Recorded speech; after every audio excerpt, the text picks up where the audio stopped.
Il est celui qui a redonné espoir et crédibilité à l'ensemble d'un club en seulement quelques semaines. De retour l'été dernier, 6 ans après un départ tumultueux, Leonardo est aussitôt apparu comme la figure incontournable et emblématique du Paris Saint-Germain. Charismatique, solaire, porté aussi par un environnement médiatique et populaire extrêmement favorable après des années d'incohérence à la tête du club, le Brésilien de 50 ans a su fédérer et faire passer ses messages, ici avec malice, là avec fermeté, mais toujours jusqu'à présent avec efficacité.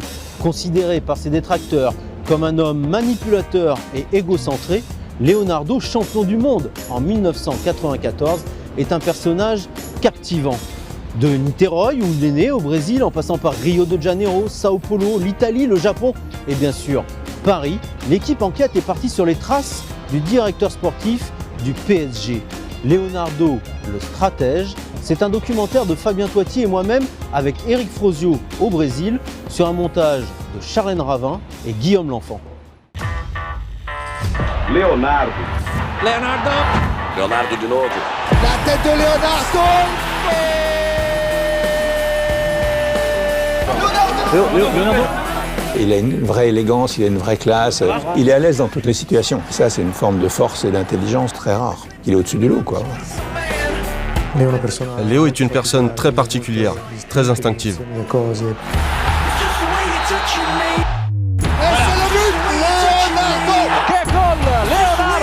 Je pense que c'est le seul qui aurait pu être joueur, entraîneur, voire président en même temps. Voilà. C'est un caméléon. Il s'adapte à toutes les situations. Carton rouge. Il avait l'image du joueur un peu parfait. Ça a surpris tout le monde et on a commencé à douter et à se dire qu'il s'était créé un personnage. C'est quelqu'un qui est très très ambitieux et de temps en temps il peut péter les plombs quand ça ne tourne pas de la manière dont il veut. On n'a pas trop compris, ça correspondait pas trop à son image. Est-ce que c'est quelqu'un qui est lucide pour ces situations-là? Leonardo aime bien Leonardo. Il sait bien se vendre, il a la tchatch, il communique, il roule un peu les gens dans la farine. Combien vous voulez Leonardo? Non, ça n'existait pas. Transparent. Une main de fer dans un gant de velours, mais c'est un peu ça. Il est les deux, il est capable de jouer sur les deux registres. Il fait toujours ça. Leonardo va continuer ou pas? Il sait toujours où est l'issue de secours. Dans la vie, c'est un état d'esprit, ça. C'est toujours penser qu'on peut partir. Ouais, il est libre. Là, il est libre parce qu'il dépend de personne.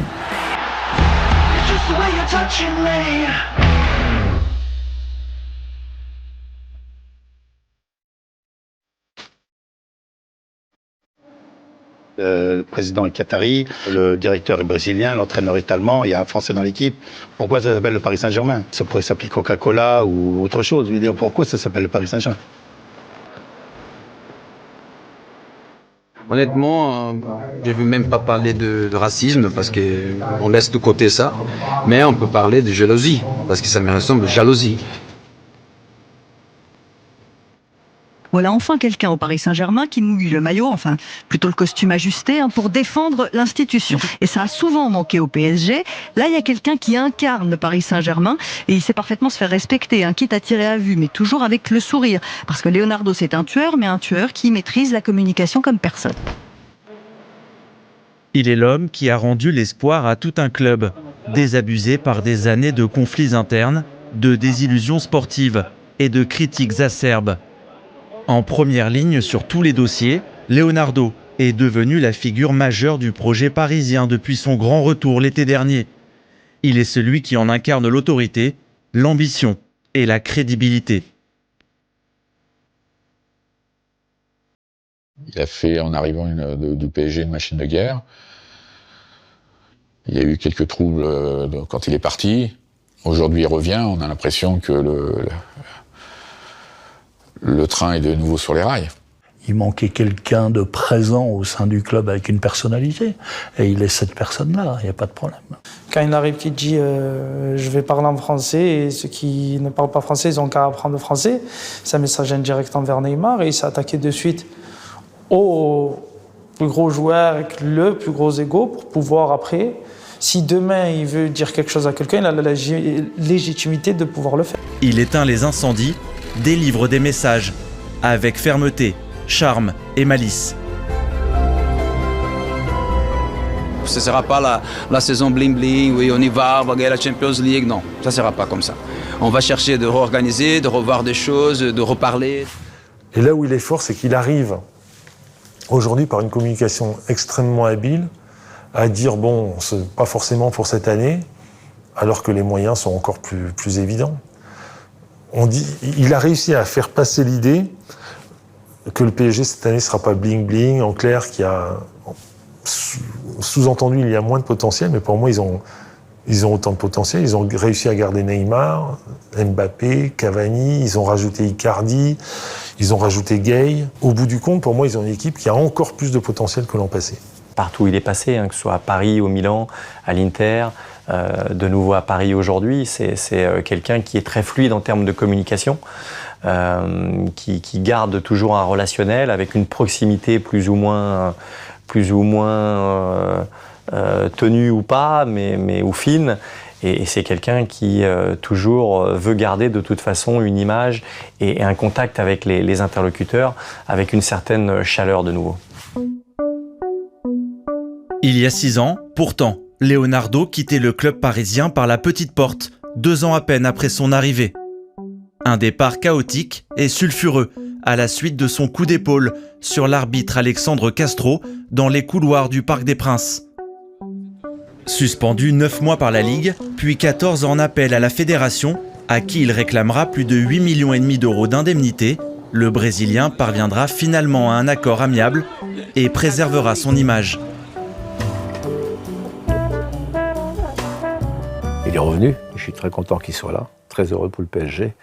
Donc un accord amiable était plus agréable. Il n'a pas voulu prendre un centime pour lui. Donc on a refait, je ne sais plus, on a dû refaire une conférence de presse ensemble, je crois. Et on a versé 20 000 euros au Resto du Cœur. Il a un comportement très sociable, c'est-à-dire qu'il est proche de tout le monde. Donc ça ne pose pas de problème à personne. Et en même temps, il y a une distance naturelle qui se crée entre lui et les autres, parce qu'il est au-dessus du lot, quoi. Voilà, donc ça le différencie, mais il sait très bien être proche de tous les gens qui sont autour de lui. Et il ne coupe jamais les ponts.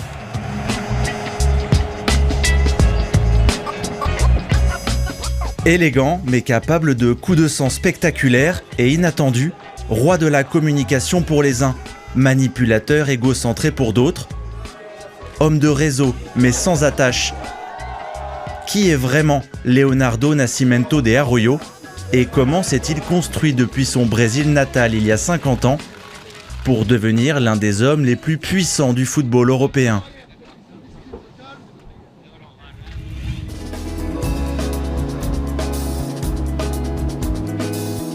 C'est autour de la baie de Rio que Leonardo a fait ses classes. Pour le jeune Carioca, tout s'est subitement accéléré le 4 septembre 1987, à la veille de ses 18 ans. Devant la maison familiale du quartier de Niterói, son grand frère se remémore ce jour si particulier. Eu chego com ele de jogo de futebol, não me lembro aonde. On revenait ensemble d'un match de foot entre copains. Maman était en ligne et elle dit à Léo « Viens, viens, il y a quelqu'un du Flamengo au téléphone. » C'était le 4 septembre, la veille de ses 18 ans. Il prend le téléphone et on lui demande de se présenter au club pour partir à Bahia avec l'équipe professionnelle. Il y est allé, alors qu'il était encore amateur.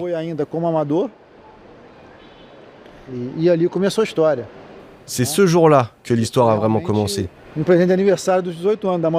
C'était un sacré cadeau d'anniversaire pour sa majorité. On a tous vibré comme des fous, comme s'il avait marqué un but. On était vraiment euphoriques. C'était une nouvelle magnifique, une vraie surprise. Uma surpresa, né? Boa jogada no ponta. Leonardo na luta. Aux côtés d'une légende du pays, Zico, que le jeune homme considère comme un modèle, le gamin de 17 ans saisit immédiatement la chance qui lui est offerte au Flamengo, le club le plus populaire du Brésil.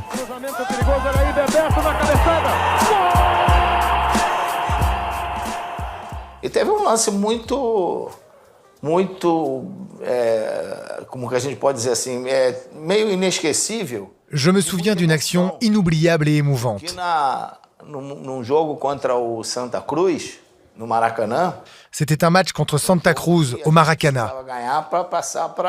Nous devions absolument gagner ce match. E estávamos perdendo de 1-0 e o Leonardo fez cruzamento.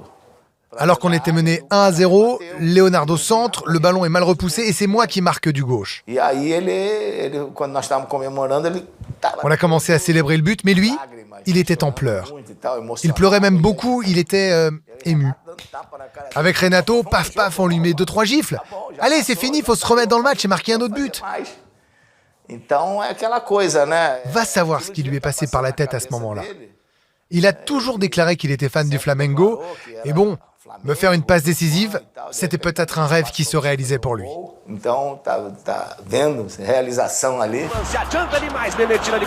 L'élégant milieu gaucher, lancé dans le monde professionnel au poste de latéral pour compenser une pénurie dans ce secteur de jeu, démontre dès ses débuts une capacité d'adaptation et une audace hors norme au sein d'une équipe où se côtoient de nombreuses stars du football brésilien. Jorginho, Zinho ou encore Bebeto, buteur cette année-là en finale du championnat face à l'Inter Porto Alegre, dans un Maracana en fusion. Nous sommes en 1987, le premier titre de Leonardo, le dernier du mythe Zico.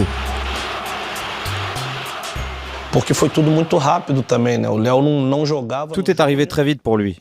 Il ne jouait pas en junior et puis tout d'un coup, il a une opportunité pour évoluer comme latéral gauche avec les pros. Tout s'est bien passé et tout a été très rapide. Le plus important, c'est qu'il n'était pas intimidé sur le terrain.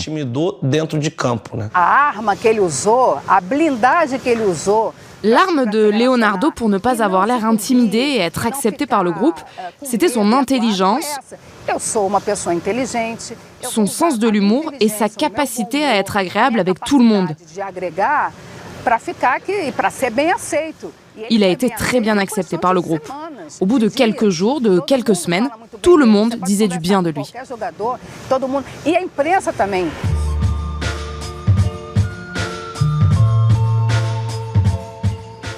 Peu après ce premier moment de gloire, la journaliste Marta Esteves rencontre le jeune homme de 17 ans chez lui, à Niterói, dans sa famille.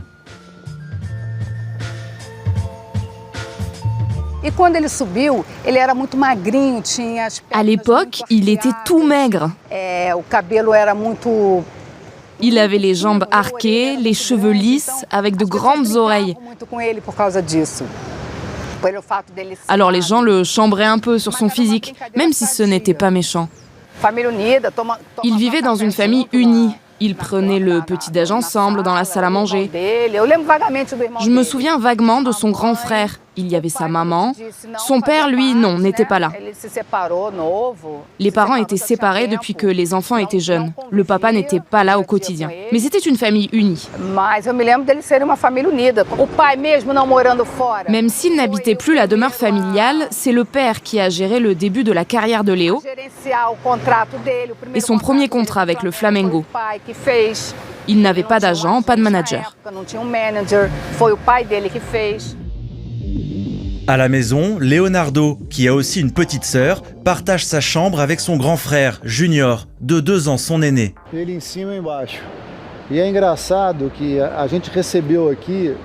On partageait un lit superposé.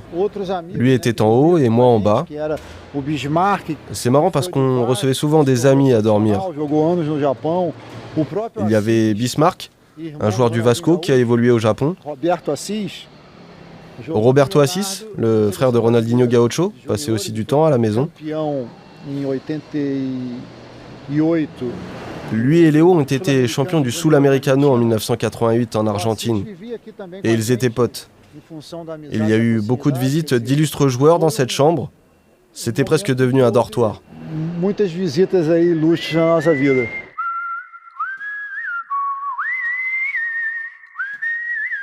Si le divorce de ses parents a marqué le jeune garçon, Leonardo vit une enfance privilégiée et insouciante.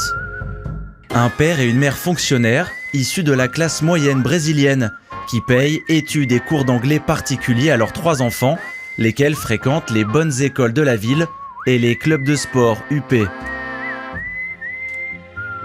Homenagem especial ao sócio Leonardo Nascimento Araújo. Hommage spécial au socio Leonardo de Nascimento de Arroyo, champion du monde de football, athlète exemplaire qui a honoré le Brésil et Rio Cricket Niterói. 26 dezembro de 1998.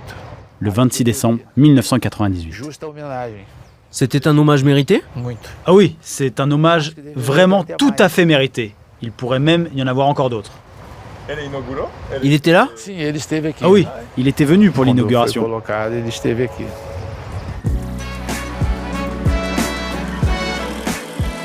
Le Rio Cricket, un club privé fondé à la fin du 19e siècle par des Anglais qui firent ainsi découvrir le football à la population locale. Une entité historique et réputée à Rio.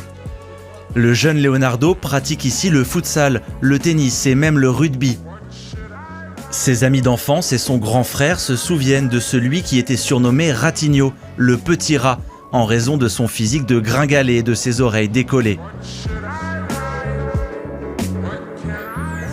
Il avait un don, mais il était aussi très discipliné.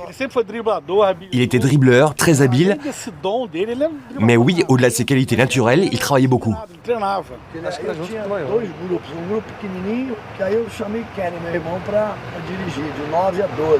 Il y avait 2 groupes, celui des tout petits dirigé par mon frère Kenny qui avait entre 9 et 12 ans et les autres, les miens, qui avaient entre 12 et 15 ans.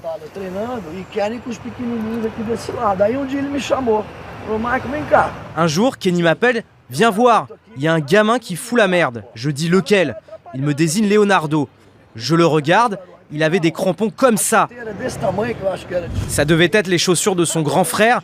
Il avait des grandes oreilles, le maillot jusqu'aux genoux.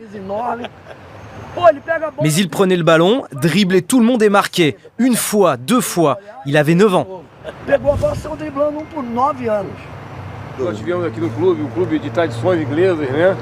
Le Rio Cricket, c'est un club de tradition anglaise, conservateur, qui forme des gens responsables. On voyait les adultes se comporter de façon sérieuse, honnête, et c'est comme cela que je vois Leonardo aujourd'hui. Quelqu'un qui travaille, honnête, concentré et déterminé dans ce qu'il fait. Comme l'étaient les Anglais en quelque sorte. Ce bagage social et intellectuel aurait pu créer une distance entre Leonardo et ses coéquipiers brésiliens en club, majoritairement issus de milieux pauvres et peu instruits.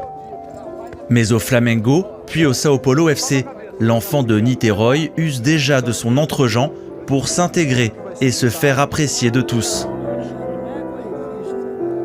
Il m'appelait de temps en temps pour aller jouer avec lui à Niterói. On se fréquentait à l'époque dans les équipes de jeunes du Flamengo et il m'a notamment invité à jouer au tennis. Mais il m'avait un peu bluffé. Il m'avait dit qu'il ne savait pas jouer alors qu'en fait c'était un champion. Et il m'a éclaté. Il était toujours de bonne humeur, mais toujours en train de nous tromper en quelque sorte, en disant qu'il avait des difficultés, que sa famille avait des difficultés, qu'il était livreur de journaux. En fait, cela n'était pas du tout le cas. Il venait d'un milieu très confortable et fréquentait un club privé de l'élite.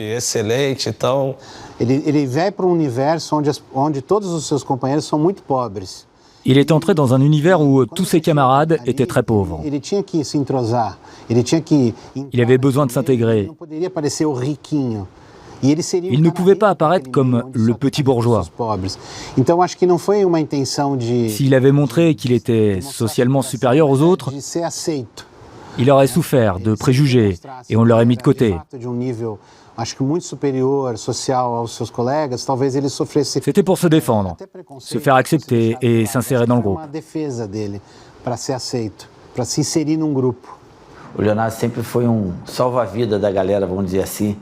En sélection, il a toujours été notre sauveur.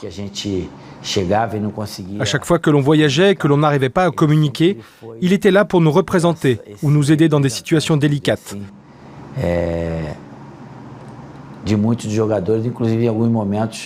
Quand tu veux dire quelque chose mais que tu en es incapable car tu ne parles pas la langue, Il était toujours là pour nous aider.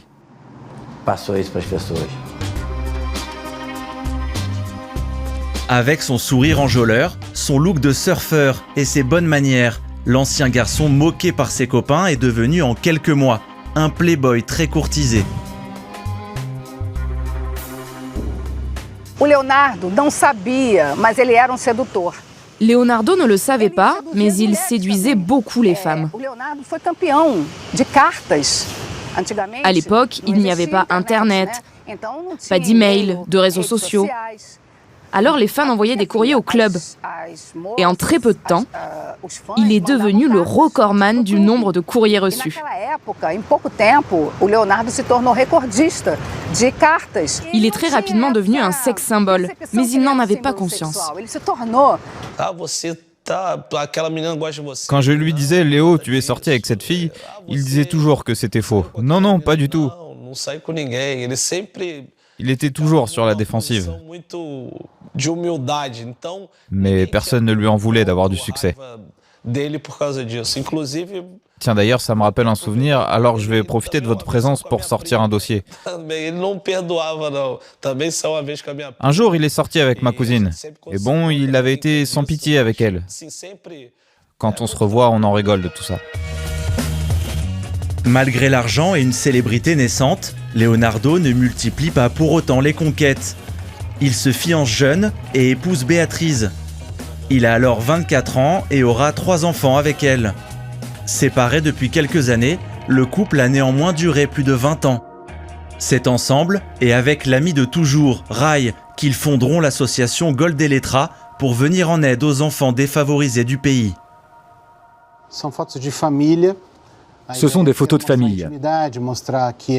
L'idée, c'était de montrer l'intimité d'un garçon qui venait de se marier et d'avoir son premier enfant. On avait été dans un studio à Rio. On avait fait ce shooting qui était bien différent de ce que les lecteurs avaient l'habitude de voir. Ça permettait de connaître un peu mieux la vie d'un joueur. Comme les autres, il est devenu de plus en plus réservé avec le succès. D'ailleurs, ce shooting, on l'avait fait dans un studio, pas chez lui. Alors qu'au début de sa carrière, il nous avait ouvert sa maison. Sportivement, la carrière de Leonardo, qui a effectué ses débuts en sélection quelques mois plus tôt, connaît un premier couac. Il a 22 ans lorsqu'il quitte une première fois le Brésil. Entre 1991 et 1993, il évolue au FC Valence, en Espagne. 2 saisons compliquées au cours desquelles il ne réussit jamais vraiment à convaincre avant de rentrer au Brésil, à Sao Paulo. Une décision qui lui réouvrira les portes de la Seleção et lui permettra de participer à la Coupe du Monde 1994. Titulaire lors des 4 premiers matchs au poste de latéral gauche, il commet un geste stupéfiant et insensé sur l'Américain Tab Ramos en 8e de finale. Mais qu'est-ce qu'il y a eu? Aïe, il est mal retombé, aïe aïe aïe. Carton rouge à Leonardo. Aïe aïe aïe. Carton rouge à Leonardo qui avait dégagé ce ballon et ensuite aurait voulu se faire un peu justice. Là c'est terrible pour la sélection brésilienne. Carton rouge, c'est indiscutable sur ce que nous avons vu. C'est vraiment malheureux qu'il ait eu ce mauvais réflexe. C'est sûr que sur le moment, lorsqu'on s'est retrouvé à 10, j'étais vraiment furieux. Mais ce n'était pas contre Leonardo, davantage contre la situation en elle-même. On a réussi à surmonter cette épreuve et après le match, personnellement, j'ai conservé la même relation qu'avant avec lui. Le moment le plus fort, c'était à la mi-temps, quand il se fait expulser, on vient au vestiaire et on voit sa tête. Il avait peur, bien sûr, que le Brésil se fasse sortir de la Coupe du Monde à cause de lui. C'était 0-0 à l'époque, à ce moment-là. Et donc, je crois que comme tout le monde, c'était quelqu'un tout le monde est venu vers lui en disant non, on va gagner pour toi aussi. Et tout le monde sait que c'était pas exprès. Donc le fait que le groupe est soudé, c'est que Bebeto, c'était quelqu'un de très très proche de lui aussi. Les autres joueurs de Flamengo et de São Paulo. Même moi et Bebeto, je crois que c'est les deux plus proches qu'on est allés vers lui. Et à un moment, quand on gagne, quand Bebeto il marque contre les États-Unis, et après le match, c'était quelque chose qu'on a pu fêter ensemble et ça est devenu un peu plus léger après. Bon, pour l'instant, Leonardo, il tente, mais il le retient. Et derrière, il a le mauvais réflexe, c'est vrai. Conséquence terrible de ce violent coup de coude, une fracture au visage pour le joueur américain qui passera 3 mois et demi à l'hôpital. Pour Leonardo, suspendu 4 matchs, le mondial est terminé et son image ébranlée. Sur cette action, sur ce coup, oui. C'est à l'arbitre d'intervenir et pas à Leonardo.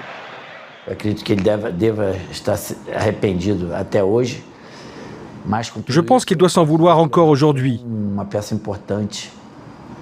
Mais malgré tout, je peux vous dire que Leonardo a été une pièce importante de notre victoire en 1994. Après cette expulsion, il n'a plus rejoué. Il a laissé sa place à Branco. Mais il a continué à aider la Seleção en dehors du terrain. Avec son énergie, ses théories, ses idées et avec ses mots, je suis certain que Leonardo a été l'un des artisans de notre succès.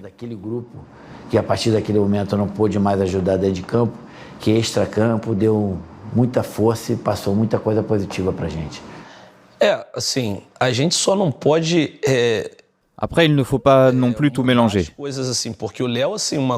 Léo, c'est un garçon bien éduqué, oui, mais c'est aussi un garçon qui a beaucoup de personnalité. Quand il jouait, il était capable de donner son opinion, de ne pas être d'accord avec les instructions, avec le système.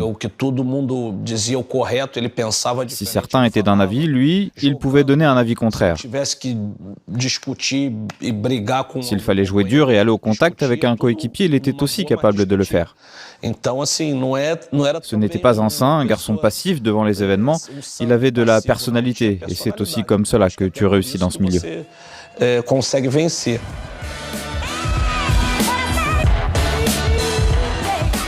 La victoire du Brésil en finale face à l'Italie de Roberto Baggio atténuera ce douloureux épisode et épargnera à Leonardo de virulentes critiques de l'opinion publique brésilienne.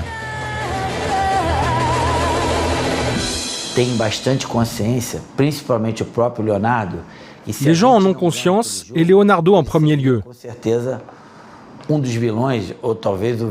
Si on n'avait pas gagné ce match contre les États-Unis, il aurait été considéré comme un paria et peut-être même comme le principal responsable de notre échec. Mais finalement, le geste de Leonardo a été balayé par la victoire.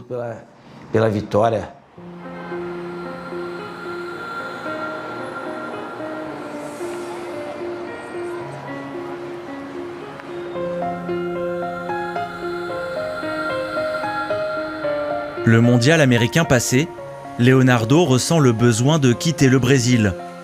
Contre toute attente, il prend la direction du Japon, dans un championnat mineur, créé un an seulement auparavant. Il n'avait pas trop d'alternatives à l'époque. Le Japon, c'était un marché neuf. Il y avait Zico. Et Zico avait dû lui dire que là-bas, il allait être respecté.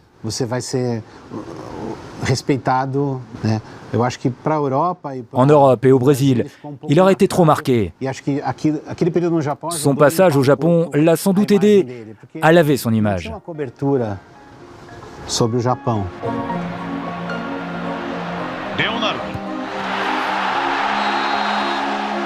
Au Kashima Antlers, Leonardo devient sans surprise un joueur dominant et efficace. Sous la direction du frère de Zico, lui-même dirigeant du club, il s'affirme au poste de milieu offensif qu'il avait déserté depuis ses débuts professionnels. Il devient une icône, impressionnant de classe sur le terrain, séduisant en dehors et parfois un peu bluffeur. En réalité, il n'a appris que quelques mots du japonais, mais il les utilise très souvent. Très naturellement. Donc tout le monde pense qu'il parle bien japonais.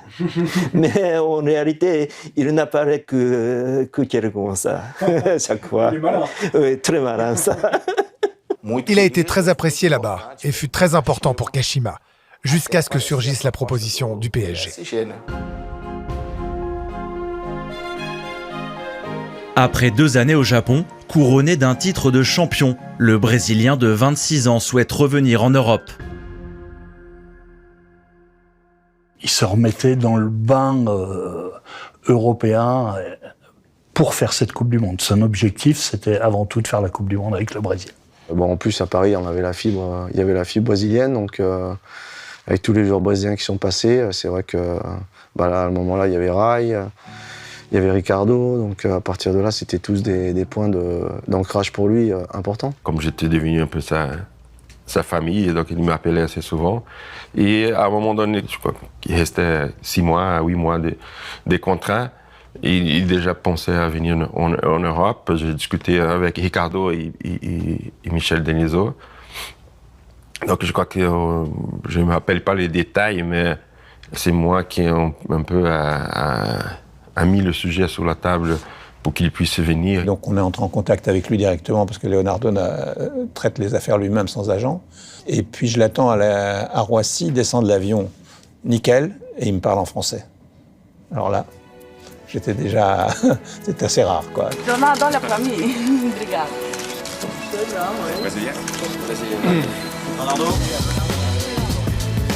Le nouveau numéro 7 parisien débarque à Paris pour remplacer Youri Djorkaeff, transféré à l'Inter Milan. Une bonne affaire pour le PSG, qui ne déboursera que 17 millions de francs, l'équivalent de 3,5 millions d'euros aujourd'hui, pour s'offrir l'international brésilien. Il a cette qualité exceptionnelle de se sentir à l'aise. C'était presque une évidence. Il était immédiatement intégré.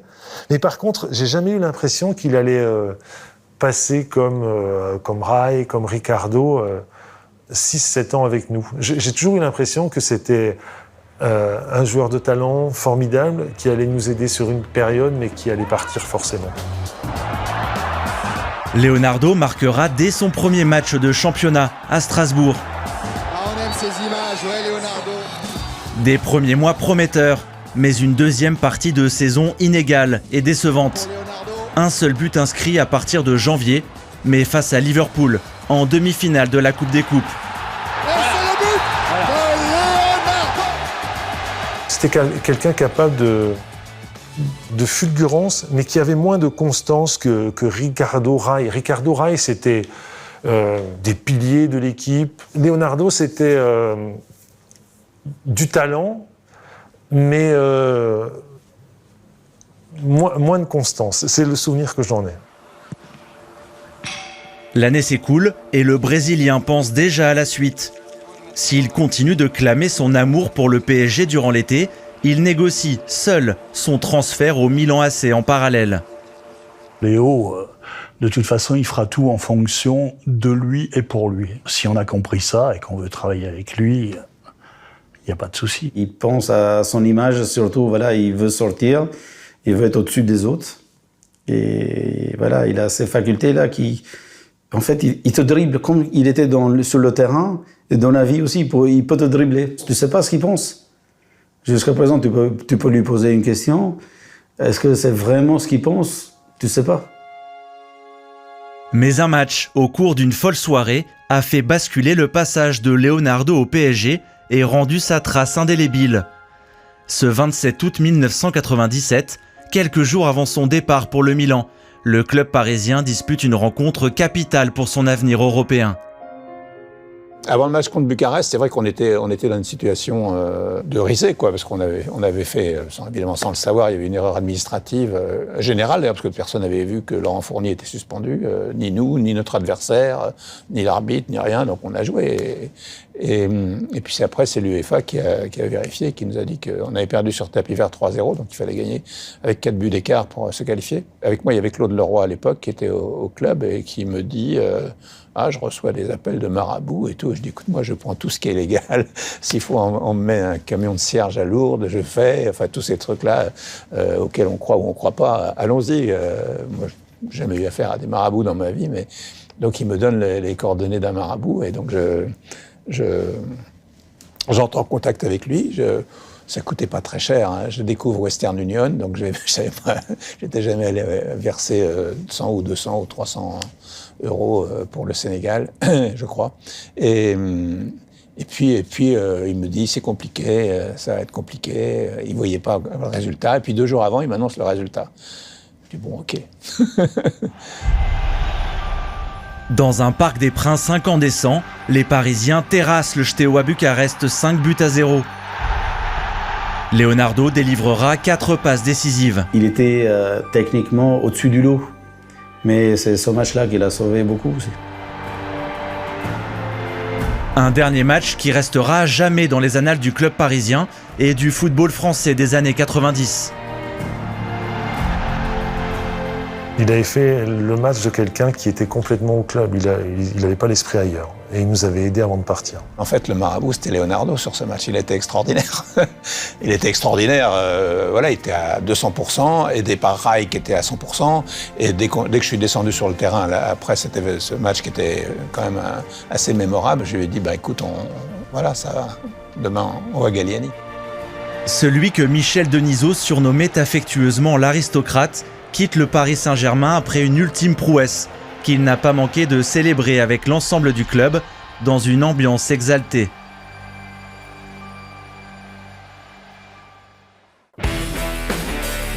Quand il arrive quelque part, il arrive seul, hein. Il travaille en solo, c'est sa nature.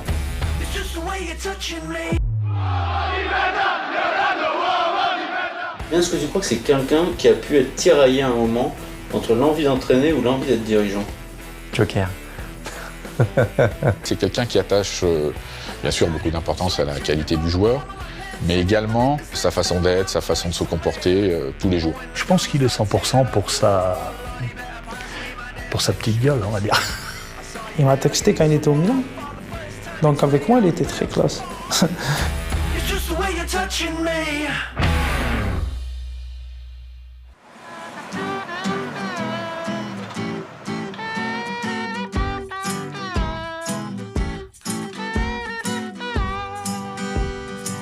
Le roi de la soirée est bien Leonardo. Il réunit tout le monde au bar pour un dernier verre de l'amitié. Le Brésilien pose soudain sur sa tête un béret du père Claude. Pour parachever la panoplie, il enfile le gilet d'un serveur, s'accoude au comptoir, se taille des sandwichs au reblochon dans une baguette et déclare avec emphase « J'aime la France, j'aime Paris ». À cette époque-là, on pouvait se lâcher, hein. Il n'y avait pas de portable, il n'y avait pas de réseaux sociaux, on pouvait faire la fête, quoi. Au Père Claude, célèbre restaurant du 15e arrondissement de Paris, le chef Claude Perraudin se souvient d'un Leonardo affable et décomplexé. On a eu une escorte de police qui nous a emmenés sur les Champs-Élysées en boîte de nuit. C'était sa dernière soirée, bon, il a fait ses adieux, tout ça. Bon. Il était triste aussi de quitter tous ses copains. Toi. À cette époque-là, c'était une ambiance fabuleuse.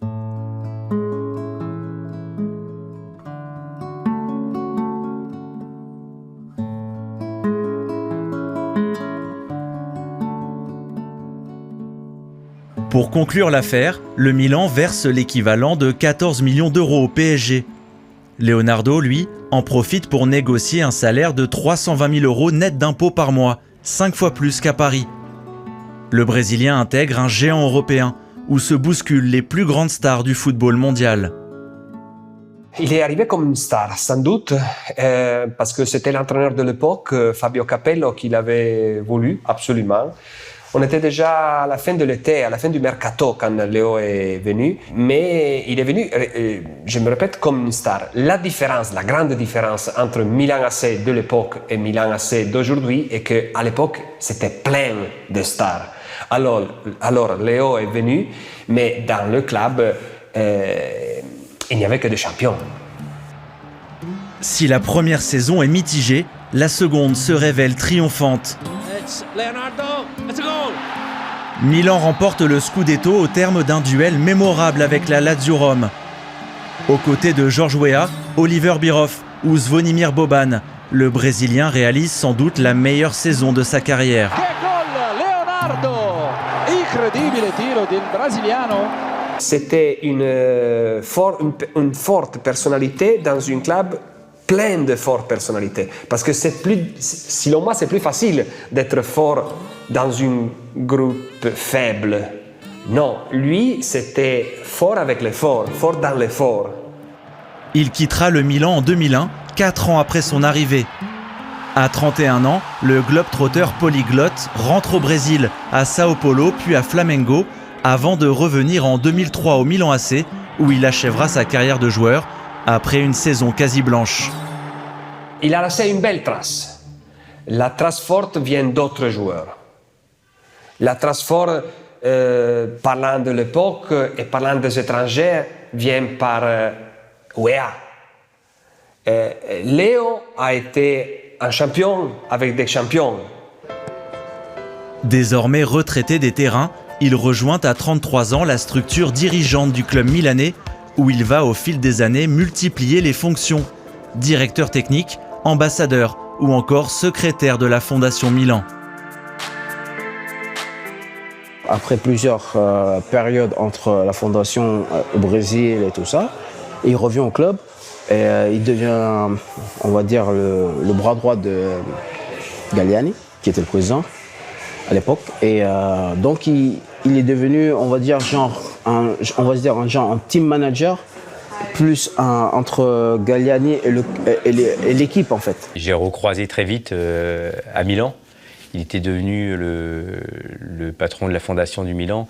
Et c'est vrai quand il passait dans le vestiaire assez régulièrement, il y avait une sorte d'apparition d'un gars comme ça, et qui planait. Je veux dire, il manie toutes les langues. Il était capable de parler à tout le monde avec autant de gentillesse, avec le même sourire et la même facilité. C'était incroyable parce qu'il s'asseyait à côté de moi. Ça va, Vikash, comme si on s'était connus depuis toujours. Et en même temps, derrière, il allait voir Kaka, il allait voir les Italiens. En tout cas, avec moi, c'était hyper rassurant de le voir. J'étais le seul qui parlait pas italien à l'époque, au tout début. Il est arrivé, il s'asseyait à côté de moi, il parlait français, ça y est, c'était réglé. J'avais un moment de répit dans ma préparation et face à la solitude aussi, qu'est l'arrivée dans un nouveau club. Ça m'a beaucoup aidé. Il a été super sympa avec moi, vraiment super sympa. C'était comme si on se connaissait depuis toujours. C'est génial. J'avais jamais discuté avec lui quand même. Son sens du relationnel sans égal et sa connaissance du club vont propulser Leonardo en première ligne. En 2009, à 39 ans, l'ancien joueur du PSG succède à Carlo Ancelotti sur le banc du Milan AC, sans avoir jamais exercé de telles fonctions auparavant et sans le moindre diplôme en poche. Et il était à dispo, il était à l'écoute, mais toujours avec une personnalité. Oui, je suis à l'écoute, mais c'est moi qui décide. Okay. Il s'était contourné évidemment d'un bon groupe, d'un bon staff aussi autour de lui avec de l'expérience. Une partie du staff était déjà avec Ancelotti avant. Adepte d'un jeu offensif parfois décousu, l'entraîneur brésilien ne restera qu'une saison sur le banc milanais, conclue par une 3e place en Serie A et une élimination en 8e de finale de la Ligue des Champions. Lui aimait beaucoup la fantaisie, c'est un Brésilien. Et on avait Ronaldinho, Pato devant. On n'était pas toujours au top du top. Et des fois, quand tu n'es un peu pas bien physiquement, quand tu as des joueurs qui ne sont pas bien, c'est sûr que tu peux payer cher le fait d'avoir 4 attaquants devant qui ne travaillent pas beaucoup.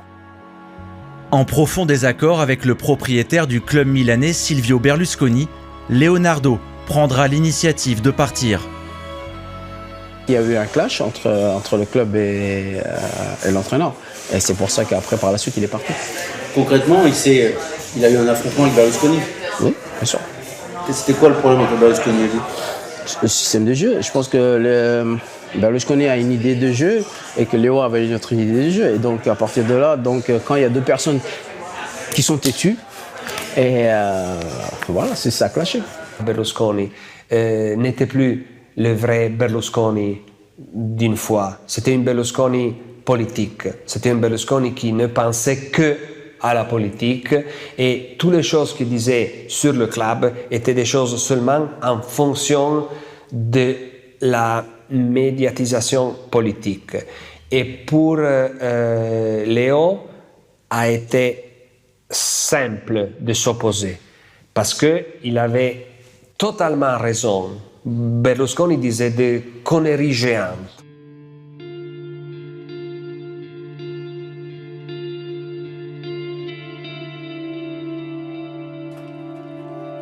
Mais pour Leonardo, hors de question de poursuivre l'aventure s'il ne se sent pas libre de ses choix, quitte à froisser les supporters. Je dois prendre cet album pour vous montrer quelque chose. Voilà, regardez. Je collectionne tout ce qui touche au Milan depuis 50 ans. Je suis supporter depuis 1963 quand le Milan a remporté sa première Coupe des Champions.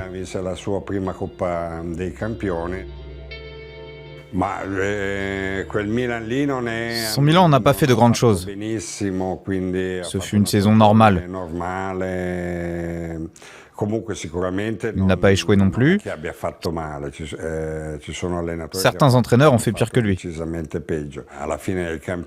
À la fin du championnat, il n'était plus d'accord avec Galliani, le patron du club, au quotidien. Ils avaient des intentions différentes.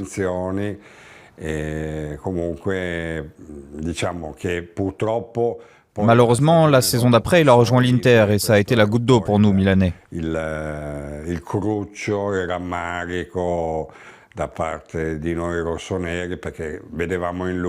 On voyait vraiment en lui l'état d'esprit et l'appartenance aux couleurs du club. Alors pour certains supporters, il est devenu un traître. Non il sottoscritto, ma per alcuni tifosi venne considerato una sorta di traditore, insomma. 7 mois après son départ du Milan AC, Leonardo va provoquer une onde de choc dans la cité lombarde. Fin décembre 2010, il s'engage chez le voisin et rival historique, l'Inter Milan. Âgé de 41 ans, il est le choix du président interiste Massimo Moratti, qui voit en Leonardo le personnage idoine pour redresser son club, 7e de Serie A. Et il a dit ok, je vais entraîner, l'Inter c'est une bonne occasion et je continue comme ça. Mais c'était bizarre parce que le voir partir comme ça direct à l'Inter, c'était vraiment bizarre.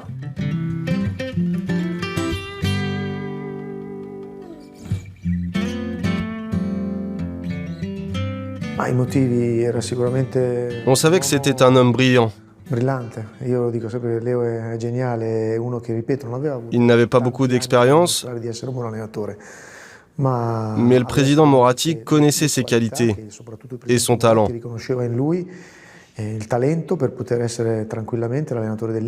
L'Inter, c'est difficile. Il fallait gérer la pression. Il y avait de grands champions et il nous fallait un entraîneur qui, comme lui, avait été un grand joueur et avait eu beaucoup d'expérience. Un entraîneur qui pouvait transmettre quelque chose à tous ces champions.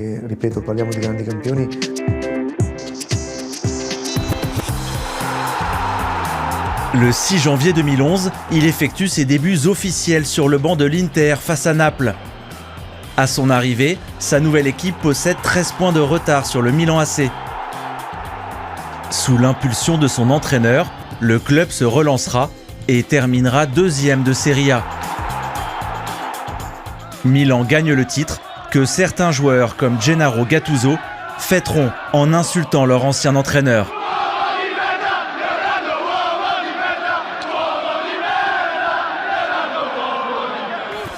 Peu importe pour Leonardo, qui remportera cette année-là son premier et unique titre en tant que technicien, la Coupe d'Italie contre Palerme. Il a réussi quand même à maintenir cette équipe-là et elle a gagné la Coupe d'Italie cette année-là. Elle n'a pas gagné le titre, elle a perdu le titre, mais elle a lutté jusqu'au bout. Mais je pense que lui, il avait touché à travers ses discours. Je pense que de remobiliser un petit peu tout ce groupe-là pour arriver à gagner quelque chose d'important à la fin. Porté par l'enthousiasme d'une fin de saison exaltée, le club souhaite le conserver. Mais Leonardo, toujours insaisissable et à l'affût de projets plus ambitieux, est contacté par le PSG qui vient d'être racheté par les Qataris. Le PSG a passé un coup de téléphone qui a beaucoup tenté Léo.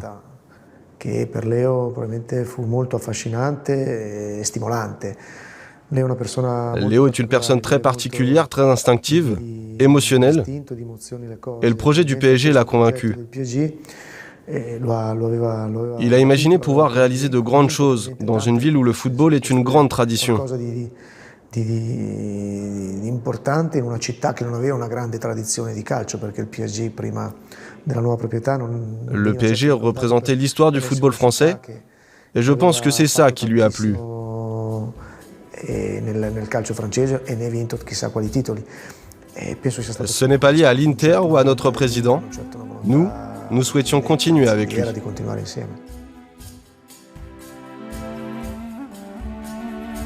C'est Franck Enouda, un agent français basé au Brésil, qui proposera le nom de Leonardo au dirigeant qatari. Ce fin connaisseur du Paris Saint-Germain avait dans un premier temps soumis le profil de Michel Denisot pour un poste de président. Mais les décideurs du Golfe souhaitent marquer une rupture avec le passé et vont tout tenter pour convaincre Leonardo, sceptique dans un premier temps, de quitter l'Inter Milan. C'est Franck Enouda qui m'a appelé en me disant « Écoute, moi j'ai des amis à Doha et tout. On a discuté de directeur sportif et tout, de manager général du club et tout. » Il dit « Je leur ai suggéré Leonardo. » Il avait vu lui Leonardo aussi pour discuter avec lui. Ils avaient fait le programme, l'organigramme, enfin bref, tout ce qu'on sait maintenant. Et une fois qu'il avait vu le prince et qu'il avait signé, il prenait même plus Franck Enouda au téléphone. C'est sa façon de fonctionner. Il sert des gens pour arriver à son but à lui. Et il veut tout maîtriser et un peu et travailler en solitaire avec des gens vraiment qui sont que sous sa coupe et qui maîtrisent complètement. Quand il arrive quelque part, il arrive seul. Hein. Il ne se balade pas avec une cohorte d'adjoints, d'assistants, de secrétaires. Il travaille en solo. C'est sa nature. Et donc, effectivement, il a besoin de pas grand monde. Après, il se connecte là où c'est nécessaire à chaque fois, la bonne personne au bon moment, mais il n'est pas entouré d'une smala. À l'été 2011, Leonardo devient officiellement le directeur sportif du PSG. Le projet qatari, qui garantit aux Brésiliens de larges pouvoirs, l'a convaincu de quitter l'Italie. Son puissant réseau et des moyens colossaux lui permettront d'attirer dans la capitale française des stars comme Zlatan Ibrahimovic, Thiago Silva, David Beckham ou encore l'entraîneur Carlo Ancelotti, que Leonardo installera sur le banc parisien en cours de saison à la place d'Antoine Camboire. Au PSG, Leonardo est un architecte tout-puissant, chargé de changer les mentalités au club. Moi, le souvenir le plus marquant que j'ai de lui, c'est après Valence, en Ligue des Champions, où on gagne 2-1 là-bas, mais on prend un but dans les arrêts de jeu, et il est rentré dans le vestiaire assez furieux sur le comportement d'un joueur, et il lui a dit directement, devant tout le monde. Il n'a pas hésité et il savait plus dans le vestiaire. Du coup, tout le monde savait sur quelle ligne il fallait être et je pense que c'était important. C'était qui le joueur? C'était un grand joueur? C'était Jérémy Ménez. Mais la coulisse est agitée. Outre le litige qui opposera Leonardo à la fédération à la suite d'un coup d'épaule sur l'arbitre Alexandre Castro, les relations entre le Brésilien et Ancelotti, qui refusera quelques mois plus tard d'assister à son mariage, apparaissent de plus en plus tendues. L'entraîneur italien, vexé d'avoir été menacé de licenciement par sa hiérarchie en cours de saison, ne s'est pas senti soutenu par son directeur sportif. Il veut casser son contrat. Selon nos informations, Leonardo, lui, espère alors remplacer Ancelotti sur le banc parisien. Est-ce que tu crois que c'est quelqu'un qui a pu être tiraillé à un moment entre l'envie d'entraîner ou l'envie d'être dirigeant? Joker. C'est vrai qu'il y a aussi une certaine... Quand on est actif comme lui, quand on aime bien aussi la lumière parfois, c'est vrai que le terrain, parfois, ça peut manquer. Mais il a eu la chance de connaître les deux, ce qui veut dire qu'il maîtrise les deux, il connaît les deux. Mais aujourd'hui, je pense qu'il est très heureux dans le rôle qu'il a maintenant au Paris Saint-Germain. On avait évoqué en 2013 la possibilité qu'il devienne entraîneur du Paris Saint-Germain. Est-ce que tu crois que ça l'a titillé à ce moment-là? C'était peut-être une des possibilités. 2 ans seulement après son arrivée, le Brésilien, suspendu pour 14 mois par la Fédération française, doit démissionner. Il laisse un immense vide à la direction sportive du club. Consultant à la télévision italienne, où travaille également sa nouvelle épouse, Anna Bio, qu'il avait demandé en mariage en plein direct. Vuoi sposarmi? Ma per carità. Mamma mia ragazzi, è bellissimo questo. Grande Leo! Mi hai detto di no? Il attend la bonne opportunité pour rebondir. Elle arrivera 4 ans plus tard, en septembre 2017. Contre toute attente, il retrouve un poste d'entraîneur à Antalyaspor, en Turquie, en échange d'un contrat XXL et de moyens considérables pour recruter. Mais le club rencontre très vite des problèmes financiers. Le Brésilien démissionne le 6 décembre, après seulement 8 matchs de championnat. J'étais à Merano, j'étais blessé. Il m'a appelé, il m'a dit ne reviens pas. Le président il va partir, il va démissionner. Fais tes soins comme il faut, ne te presse pas de revenir, je démissionne. Il m'a prévenu avant. Et quand il est parti, après que j'ai résilié mon contrat aussi, il m'a texté quand il était au Milan. Donc avec moi, il était très classe. Leonardo est un homme qui sait entretenir ses relations et qui revient souvent sur ses traces. En juillet 2018, 7 ans après avoir rejoint le rival de l'Inter, il signe au Milan AC en tant que directeur sportif. Un retour éphémère. Milan termine 5e. Le Brésilien entre à nouveau en conflit avec sa direction qui souhaite renier ses pouvoirs. Et malgré un salaire de 3,5 millions net d'impôts par an, il décide de partir. Quand il est parti du Milan, il me l'a dit aussi, je pars du Milan parce que je ne peux pas faire ce que j'ai envie de faire. Paris l'attend déjà, après des années de déshérence à la direction sportive.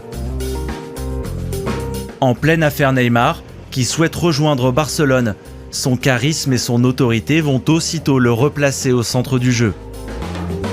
C'est lui qui a fait la conférence de presse, je crois que c'était après le match de Metz. Bon, le dossier Neymar. Bon, la première fois qu'on a eu une proposition écrite et officielle de Barcelone, c'était le 27 août. Et après, on n'a jamais eu un accord écrit, une acceptation par rapport à notre condition. Il a mis les choses au clair, il a parlé de Neymar, alors que c'était que on dit des rumeurs, quelqu'un qui a dit... Lui, il est venu, il a mis les choses au clair, il a parlé, il a dit les choses. Donc forcément, tu te dis... Même si tu ne connais pas forcément le foot, tu te dis « Ah, il est gentil, ce Leonardo. Oh là là, eh ben, il ne nous prend pas pour des jambons, il nous dit des choses. » Il attire la sympathie des gens. Leonardo impressionne, captive ses interlocuteurs et travaille dans le même temps au recrutement de Mauro Icardi, une star de l'Inter Milan. C'est fini. C'était épuisant, vraiment épuisant. Car Léo pense toujours à gagner, mais dans la vie, tu ne peux pas toujours gagner. Donc parfois, tu dois faire des compromis. Tous les détails que nous avons dû écrire dans le contrat ont été sujets à de longues discussions. Léo est très précis, très rigoureux et très sûr de lui. Mais nous le sommes aussi. Donc finalement, on s'est bien amusé. Porté par un environnement médiatique extrêmement favorable, Leonardo peut infuser sa méthode, avec une obsession, redonner une identité forte au club en affirmant son autorité. Une démarche confirmée par l'agent de Colin Dagba, jeune défenseur parisien de 21 ans, qui a signé un nouveau contrat avec le PSG cet automne. On était dans le bureau du président. Donc il y avait Leonardo et son adjoint italien, les 2 responsables juridiques, et puis Jean-Claude Blanc qui est arrivé. Il a fait un discours qui était plein de bon sens, où il exprimait aussi la différence qu'il y a aujourd'hui entre les joueurs et ceux qu'il a côtoyés quand il était lui-même joueur. Ils ont fait sentir à Colin que le club était très important et qu'il devait redevenir un club avec certaines valeurs, que ce soit dans le vestiaire, que ce soit en déplacement, que ce soit dans les comportements. Plus un club qui simplement était là pour les caprices de certaines stars, ou ni un club qui était là pour les grognements ou les plaintes de certains autres. C'est-à-dire, on est au PSG, on est très très bien payé, et donc voilà, on a beaucoup de devoirs. C'est quelqu'un qui attache bien sûr beaucoup d'importance à la qualité du joueur, mais également à tout ce qu'il y a autour. Par exemple, dès le premier rendez-vous, il a sorti son téléphone et il m'a montré le compte Insta de Colin, en me montrant les photos qu'il y avait, donc beaucoup de photos de sport et de football, et ça lui plaisait. Et il m'a tout de suite expliqué qu'il y avait des joueurs qui avaient des comptes Insta où on voyait tout et n'importe quoi. Pour lui, il y a le joueur donc, mais il y a aussi sa façon d'être, sa façon de se comporter tous les jours. Derrière le sourire et les accolades, Leonardo est un homme qui dirige sans état d'âme.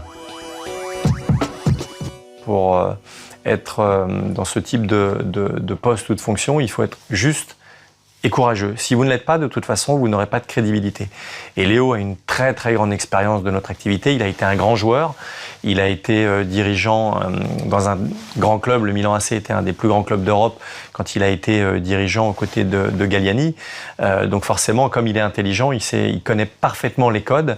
Et il sait très bien qu'à un moment donné, quand il faut dire les choses, et les joueurs attendent aussi que les choses soient dites, parce que sinon on rentre dans une relation qui est faussée.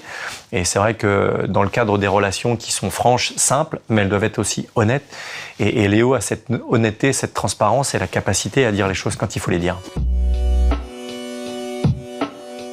Cela lui vaut quelques inimitiés et parfois une réputation de manipulateur égocentré. Oh, moi je pense qu'il est 100% PSG. C'est-à-dire 100% pour sa petite gueule, on va dire. Dans le monde du football aussi, il y a beaucoup de jalousie, il y a beaucoup de... S'il était si manipulateur que ça, on a dit qu'il était en froid avec Nasser, avec le Qatar au départ, après son premier séjour quand il est parti, on l'a quand même repris. Donc je pense que c'est quelqu'un, au final, quand tu vois les choses, ben déjà, il a un très haut niveau de compétences, il se trompe rarement quand il recrute quelqu'un. Qu'on le veuille ou non, il fait toujours des bonnes affaires. Donc, il n'y a pas grand-chose de négatif à dire sur lui.